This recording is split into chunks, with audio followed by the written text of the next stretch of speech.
Dallas has themselves a new ginger, NFL schedules are out, and sports are back. Well, kind of anyway.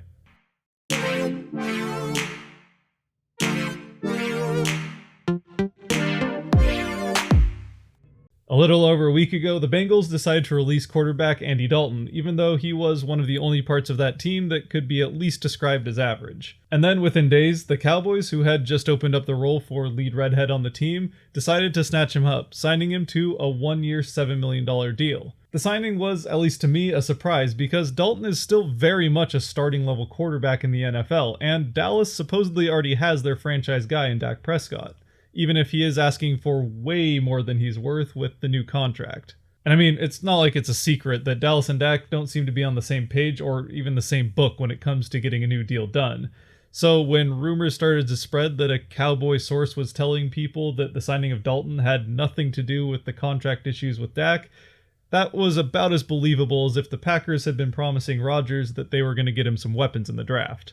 It does seem with this signing that Dallas is very ready to dig their heels in and wait out a potential holdout from Dak. But the biggest question I had in all this is, what in the world did Cincy do to Dalton? It would seem that Dalton took such a beating in Cincy, especially over the last year, that he has had to run home thinking that he's only worth $7 million if he can take a team that hasn't so much as been to an NFC championship since OJ was declared innocent to a Super Bowl victory. All while joining the team prepared to be the backup to an above average quarterback who thinks he's worth $40 million on a short-term deal.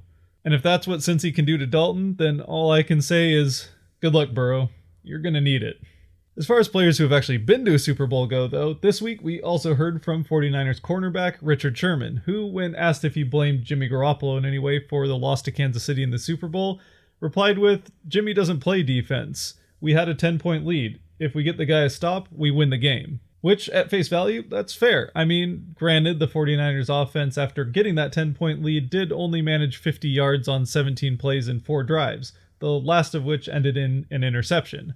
But really, that's just good accountability and good leadership from Sherman, so I'll give it to him. I mean, besides, it's not like before this he had ever been on another team that had a 10-point lead in the second half of a Super Bowl, only to lose the game and then seemingly blame the quarterback and head coach for it, creating a rift on the team that eventually led to his release.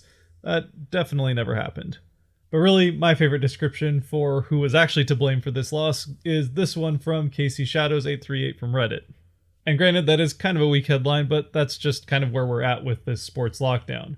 Although Sherman wasn't the only ex-Legion of Boom member to make the news recently. As just a few days ago and the day before his birthday, Earl Thomas took to social media to say that TMZ was going to be releasing news of an incident that happened between him and his wife, and made it clear that he wanted whatever had happened to just remain quiet and not to get a big deal made out of it.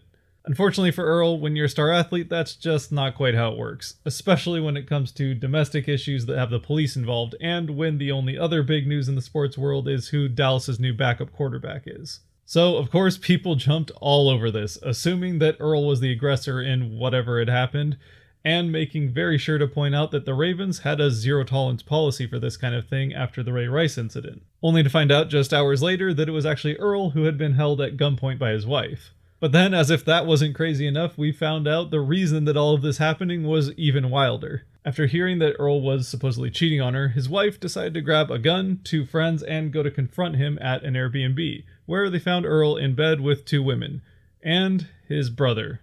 Yeah, that is not a good look. Really, the only good news to come out of all this for Earl is that even after having to wrestle the gun away from his wife, nobody got injured, and his contract wasn't violated, so he's not going to lose $10 million and his job. Plus, now when asked the question, what's your worst birthday ever, he has a pretty good story. And speaking of good news to come out of bad situations and forced transitions, we finally have some signs of life in the world of sports. Just this week, the Korean Baseball League started up their season, becoming the first professional sports league in the world to come back from the lockdown, even getting some of their games aired on ESPN, including their fantastically liberal use of the Zoom feature on cameras. And it looks like the Korean Soccer League will be following them here shortly, with other soccer leagues around the world coming after that, all while the MLB, NHL, and even NBA aim for somewhere in June to get sports started back up here in North America.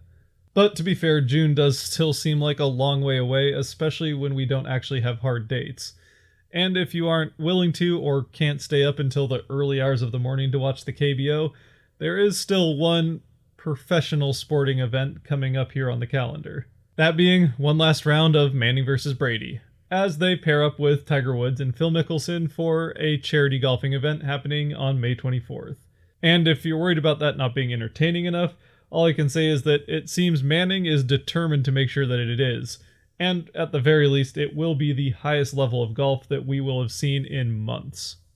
Alright, well, I'm pretty sure that's all the big news we have, other than some minor contract signings in hockey. So if you've made it this far, thank you for watching. If you did like this video, please do hit the thumbs up down below. If you really liked this video and want to see more, the subscribe button can always help you out with that. And if I did forget something that you would have liked to seen covered, or you have some other thoughts on something I did cover, the comment section is waiting for you down below. With that said, I hope to see you next time, and until then, stay safe. Peace.